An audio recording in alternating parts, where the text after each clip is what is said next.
هیچی نمیخورن. مهم توی مملکت مهم داشتن 90 میلیون گوسفند نیست، مهم داشتن 1 میلیون نفر آدم با ارز است.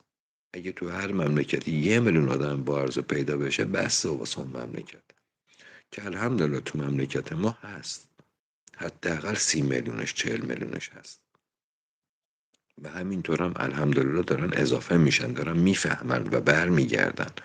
ولی خب اینا نمیفهمن، اینا تو خارجن. تو قبول کن الان ما اینترنت ایران نداریم که، اینایی که میبینی در الان شروور میگن 99%شون خارجن، اصلا داخل ایران نیستن.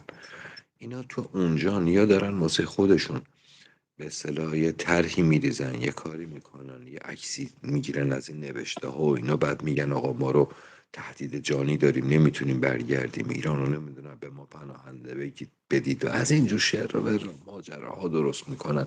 اینو برمیدارن واسه اعلی حضرتشون نشون میدن آقا ببین ما اونطوری شاید مثلا اون یه